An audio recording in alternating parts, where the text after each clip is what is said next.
ప్రియమైన స్నేహితులారా, అందరికీ నమస్తే. స్నేహితులారా, మనకు గ్రామ పంచాయతీ ఎన్నికలు వస్తున్నాయి, త్వరలో రాబోతున్నాయి. మన స్థానిక ఎన్నికలు, మనకు దగ్గరగా ఉండే ఎన్నికలు, మనకు దగ్గరగా ఉండే నాయకులు ఎన్నికలు వస్తున్నాయి.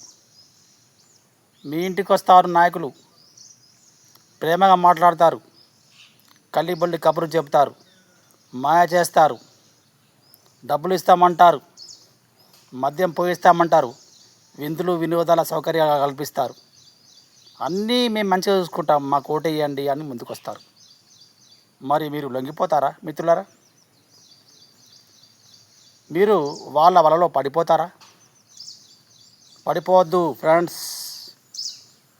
మన ఎలక్షన్లు మనకు నచ్చినట్టుగా మనం వేసుకోవాలి. ఎవరో మనకు చెబితే వారి మాయమాటలకు లొంగిపోయి మనం మోసపోవద్దు. ఈనాడు ఓటు అనేది మనకు రాజ్యాంగం ఇచ్చిన గొప్ప హక్కు. ఆ హక్కును మనం సద్వినియోగం చేసుకోవాలి. మద్యానికి, డబ్బుకు బానిస అయ్యి మనము మరి అప్రయోజకుడికి, ఏమీ చేతగాని నాయకునికి ఓటేస్తే మనము 5 సంవత్సరాలు మనం బాధపడాలి. ఫ్రెండ్స్, మీరే ఆలోచించండి. మిత్రులారా, ఒకప్పుడు మనకు రాజ్యాంగం ఎట్లా ఉండేది? మనకు స్వాతంత్రం రాకముందు ఉండేది. అప్పుడు కూడా రాజ్యాంగం ఉంది, బ్రిటిష్ వాళ్ళు చేసిన రాజ్యాంగం. కానీ ఆ రాజ్యాంగం మనకు నచ్చట్లేదు. వాళ్ళకు నచ్చినట్టుగా వాళ్ళు రాసుకున్నారు. ఒక క్రమశిక్షణ లేదు, ఒక పద్ధతి లేదు, ఒక మంచి నడవడిక లేదు.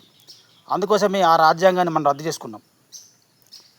మన రాజ్యాంగం మనం రాసుకున్నాం. మన రాజ్యాంగం రాసింది తెలుసా మీకు? డాక్టర్ బిఆర్ అంబేద్కర్ రాసిండు. ఎంత గొప్పగా రాసిండు. చట్టానికి ఎవరు చుట్టాలు కాదు, అందరూ సమానమే. పేదవారు, ఉన్నవారు, లేనివారు అన్న తేడా లేదు.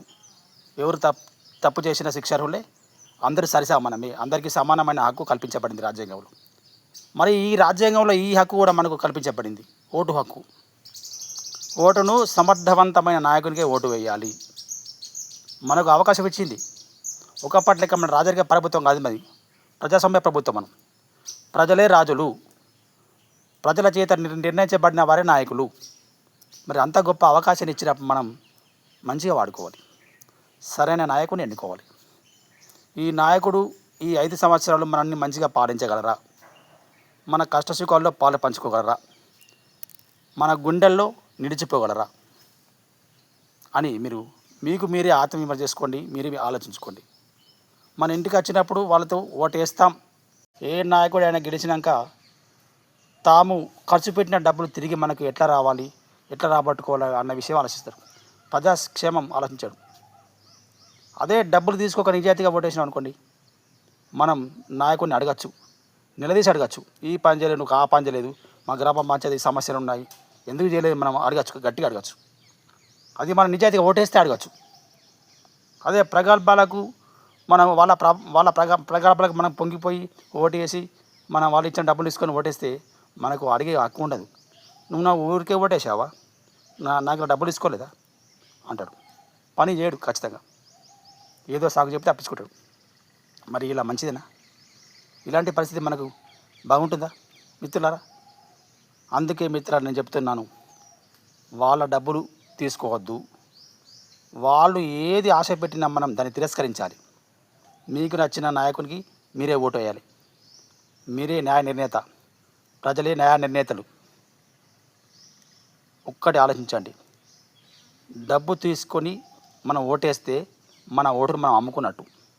డబ్బు తీసుకోక స్వచ్ఛందంగా ముందుకొచ్చి నిజాయితీగా ఓటేస్తే మన రాజ్యాంగాన్ని మనం గౌరవించినట్టు, మన ప్రభుత్వాన్ని, మన పాలకులను, మన చట్టాలను మనం గౌరవించినట్టు. దయచేసి డబ్బులు ఎవరు కూడా ఎలక్షన్లలో తీసుకోవద్దు, మద్యాన్ని తీసుకోవద్దు.